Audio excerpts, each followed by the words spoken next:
High guys, welcome back to the channel. ಮೊದಲನೇದಾಗಿ ನಮ್ಮ rock ಅವರ ಬಗ್ಗೆ ಮಾತಾಡೋದಾದ್ರೆ ನಿಮಗೆ ಗೊತ್ತಿರಬಹುದು 1980s ಅಲ್ಲಿ ನಮ್ಮ ರಾಕ್ ಅವರ ತಂದೆ ಡಬ್ಲ್ಯೂ ಕಂಪನಿಯಲ್ಲಿ ಮ್ಯಾಚ್ ನ ರೆಸಲ್ ಮಾಡಬೇಕಾದ್ರೆ ಅವರ ಮ್ಯಾಚ್ ನ ನೋಡೋದಕ್ಕೆ ರಾಕ್ ಅವರು ಟಿಕೆಟ್ ನ ಪರ್ಚೇಸ್ ಮಾಡಿಕೊಂಡು ಸ್ಟೇಡಿಯಂ ಅಲ್ಲಿ ಬಂದು ಕೂತ್ಕೊಂಡಿರ್ತಾರೆ. ಆಗ ರಾಕ್ ಅವರಿಗೆ 12 ವರ್ಷ ಅಂತಾನೆ ಹೇಳ್ಬಹುದು. ಆ ಒಂದು ಕ್ಲಿಪ್ ಕೂಡ ಇಂಟರ್ನೆಟ್ ಅಲ್ಲಿ ಸಿಕ್ಕಾಪಟ್ಟೆ ಆಗಾಗ ಕಾಣಿಸ್ಕೊತಾ ಇರುತ್ತೆ. ಅಂಡ್ ಈಗ ರೀಸೆಂಟ್ ಆಗಿ ನಮ್ಮ ರಾಕ್ ಅವರು ಒಂದು ವಿಡಿಯೋನ ತನ್ನ ಎಕ್ಸ್ ಅಕೌಂಟ್ ಅಲ್ಲಿ ಅಪ್ಲೋಡ್ ಮಾಡಿದ್ದಾರೆ. ಆ ಒಂದು ವಿಡಿಯೋದಲ್ಲಿ ಅವರು ಆ ಒಂದು ಶೋನ ಟಿಕೆಟ್ ನ ಯಾವ ರೀತಿ ಇನ್ನು ಜೋಪಾನವಾಗಿ ಇಟ್ಕೊಂಡಿದ್ದಾರೆ ಅಂತ ಎಲ್ಲರಿಗೂ ತೋರಿಸ್ತಾರೆ ಅಂತಾನೆ ಹೇಳ್ಬಹುದು.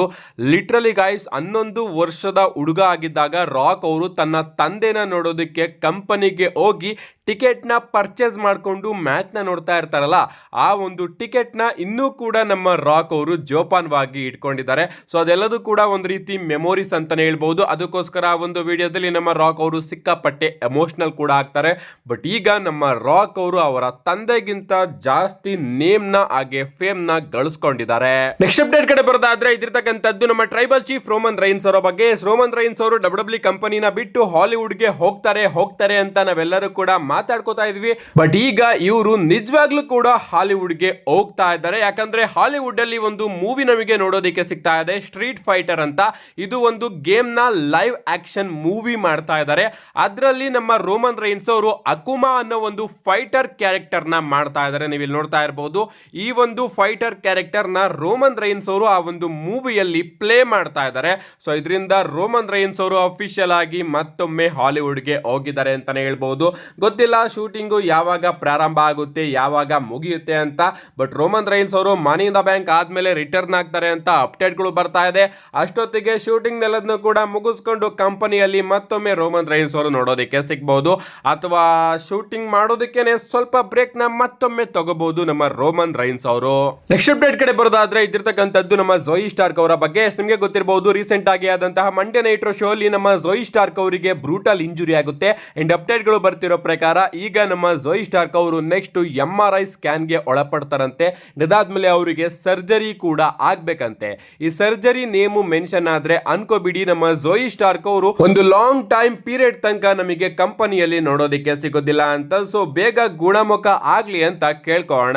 ನೆಕ್ಸ್ಟ್ ಅಪ್ಡೇಟ್ ಕಡೆ ಬರೋದಾದ್ರೆ ಇದಿರ್ತಕ್ಕಂಥದ್ದು ವರ್ಲ್ಡ್ ಹೆವಿವೇಟ್ ಚಾಂಪಿಯನ್ಶಿಪ್ ಚೇಂಜಸ್ ಗಳ ಬಗ್ಗೆ. ನಿಮಗೆ ಗೊತ್ತಿರಬಹುದು, ರಸಲ್ ಮೇನಿಯಾದಲ್ಲಿ ನಮ್ಮ ಜೇ ಉಸೋ ಅವರು ಹೊಸ ವರ್ಲ್ಡ್ ಹೆವಿವೇಟ್ ಚಾಂಪಿಯನ್ ಆಗ್ತಾರೆ. ಅಂಡ್ ಈಗ ಜೇ ಉಸೋ ಅವ್ರಿಗೋಸ್ಕರ ಸಿಕ್ಕಾಪಟ್ಟೆ ಜನ ಕಾಯ್ತಾ ಇದ್ದಾರೆ. ಮೊದಲನೇದಾಗಿ ನಮ್ಮ ಜೇ ಉಸೋ ಅವರು ಸಾಟರ್ಡೆ ನೈಟ್ ಮೈನ್ ಇವೆಂಟ್ ಅಲ್ಲಿ ಲೋಗನ್ ಪೋಲ್ ಅವರ ವಿರುದ್ಧ ತನ್ನ ಚಾಂಪಿಯನ್ಶಿಪ್ ನ ಡಿಫೆಂಡ್ ಮಾಡ್ತಾ ಇದ್ದಾರೆ. ಅದಾದ್ಮೇಲೆ ಆ ಒಂದು ಮ್ಯಾಚ್ ಅಲ್ಲಿ ಯಾರು ಗೆಲ್ತಾರೋ ಅವರಿಗೋಸ್ಕರ ಈಗಾಗಲೇ ನಮ್ಮ ಗಂತರ್ ಅವರು ಕಾಯ್ಕೊಂಡು ನಿಂತಿದ್ದಾರೆ. ಅದಾದ್ಮೇಲೆ ಆ ಒಂದು ಮ್ಯಾಚ್ ಅಲ್ಲಿ ಯಾರು ಗೆಲ್ತಾರೋ ಅವರಿಗೋಸ್ಕರ ನಮ್ಮ ಸೆತ್ ರಾಲಿನ್ಸ್ ಅವರು ಕಾಯ್ಕೊಂಡು ಕೂತ್ಕೊಂಡಿದ್ದಾರೆ.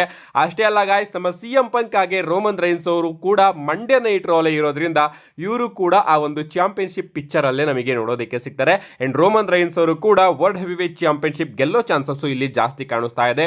ಜೇ Uso, Logan Paul, Gunther, Seth Rollins, CM punk ಹಾಗೆ ನಮ್ಮ ರೋಮನ್ ರೈನ್ಸ್, ಇಷ್ಟು ಜನನು ಕೂಡ ಈಗ ನಮಗೆ ವರ್ಲ್ಡ್ ಹೆವಿವೇಟ್ ಚಾಂಪಿಯನ್ಶಿಪ್ ಪಿಕ್ಚರ್ ಅಲ್ಲೇ ನೋಡೋದಕ್ಕೆ ಸಿಗ್ತಾರೆ. ಸೊ ಯಾವ ರೀತಿ Seth Rollins, Bron Breakker, Roman Reigns ಹಾಗೆ CM ಪಂಕ್ ಅವರು ಆ ಒಂದು ಟ್ಯಾಗ್ ಟೀಮ್ ಮ್ಯಾಚ್ ಇಂದ, ಆ ಒಂದು ಟ್ಯಾಗ್ ಟೀಮ್ ಫ್ಯೂಡ್ ಇಂದ ಹೊರಗಡೆ ಬರ್ತಾರೋ, ಅಥವಾ ಡಬ್ಲ್ಯೂ ಅವರು ಆ ಒಂದು ಟ್ಯಾಗ್ ಟೀಮ್ ಫ್ಯೂಡ್ ಅಲ್ಲೇ ಸೆತ್ ರಾಲಿನ್ಸ್ ಅವರಿಗೆ ಚಾಂಪಿಯನ್ಶಿಪ್ ಕೂಡ ಕೊಡಬಹುದು. ಏನೇ ಆಗ್ಲಿ, ಈಗ ಬರ್ತಕ್ಕಂತಹ ಇಷ್ಟು ಜನನು ಕೂಡ ವರ್ಲ್ಡ್ ಹೆವಿವೇಟ್ ಚಾಂಪಿಯನ್ಶಿಪ್ ಪಿಕ್ಚರ್ ಅಲ್ಲೇ ನೋಡೋದಕ್ಕೆ ಸಿಗ್ತಾರೆ. ಮೊದಲು ನಮ್ಮ ಲೋಗನ್ ಪಾಲ್ ಅವರು ಸಾಟರ್ಡೆ ನೈಟ್ ಮೈನ್ ಇವೆಂಟ್ ಅಲ್ಲಿ ಆ ಒಂದು ಚಾಂಪಿಯನ್ಶಿಪ್ ಪಿಕ್ಚರ್ ಇಂದ ಹೊರಗಡೆ ಹೋದ್ರೆ, ಮುಂದಕ್ಕೆ ಗಂತರ್, CM ಪಂಕ್, ಸೆತ್ ರಾಲಿನ್ಸ್ ಹಾಗೆ ರೋಮನ್ ರೈನ್ಸ್, ಇಷ್ಟು ಜನನು ಕೂಡ ವರ್ಲ್ಡ್ ಹೆವಿವೇಟ್ ಚಾಂಪಿಯನ್ಶಿಪ್ ಹಿಂದೆ ಬೀಳೋದು ನಮಗೆ ನೋಡೋದಕ್ಕೆ ಸಿಗುತ್ತೆ. ಅಂಡ್ ಅದನ್ನ ನೋಡೋದಕ್ಕೆ ನಾನಂತೂ ಸಿಕ್ಕಾಪಟ್ಟೆ ವೆಯ್ಟ್ ಮಾಡ್ತಾ ಇದ್ದೀನಿ.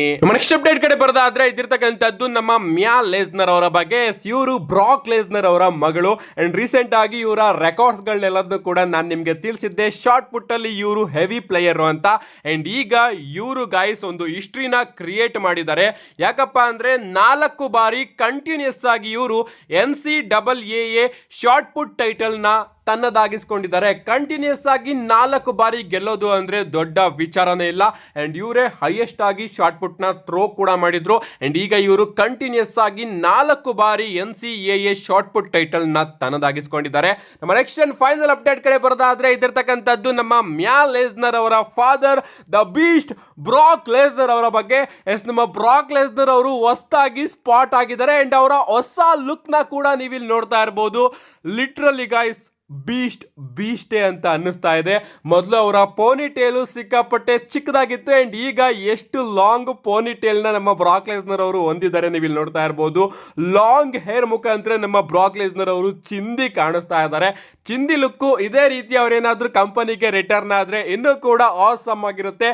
ಏನೇ ಆಗ್ಲಿ ಬ್ರಾಕ್ ಲೆಸ್ನರ್ ಅವರ ಹೊಸ ಲುಕ್ಕು ವಿಚಿತ್ರ ಅಂತೂ ಖಂಡಿತವಾಗ್ಲೂ ಅನ್ನಿಸ್ತಾ ಇದೆ. ಯಾಕಂದ್ರೆ ನಾವಂತೂ ಲಾಂಗ್ ಹೇರ್ಸ್ ಅಲ್ಲಿ ಬ್ರಾಕ್ ಲೆಸ್ನರ್ ಅವ್ರನ್ನ ನೋಡೇ ಇರಲಿಲ್ಲ. ಫಸ್ಟ್ ಟೈಮು ಲಾಂಗ್ ಹೇರ್ಸ್ ಅಲ್ಲಿ ಬ್ರಾಕ್ ಲೆಸ್ನರ್ ಅವ್ರನ್ನ ನಾನ್ ನೋಡ್ತಾ ಇರೋದು. ನೀವ್ ಯಾರಾದ್ರೂ ನೋಡಿದ್ರೆ ಕಮೆಂಟ್ ಮಾಡಿ. ಒಟ್ನಲ್ಲಿ ಲುಕ್ ಮಾತ್ರ ವಿಚಿತ್ರವಾಗಿದ್ರು, ಅದ್ಭುತವಾಗಿ ಕಾಣಿಸ್ತಾ ಇದ್ದಾರೆ. ಕಾದ್ ನೋಡೋಣ ಈಗ ನಮ್ಮ ಬ್ರಾಕ್ ಲೆಸ್ನರ್ ಅವರು ಯಾವಾಗ ರಿಟರ್ನ್ ಆಗ್ತಾರೆ ಅಂತ. ನಿಮ್ಗೆ ಅನ್ಸುತ್ತೆ ಇದ್ರ ಬಗ್ಗೆ ನಿಮ್ಮ ಅನಿಸಿಕೆನ ಕಮೆಂಟ್ ಮಾಡಿ. ವಿಡಿಯೋ ಇಷ್ಟ ಲೈಕ್ ಮಾಡಿ, ಚಾನಲ್ ನ ಸಬ್ಸ್ಕ್ರೈಬ್ ಮಾಡ್ಕೊಳ್ಳಿ ಅಂತ ಹೇಳ್ತಾ see you guys in my next video.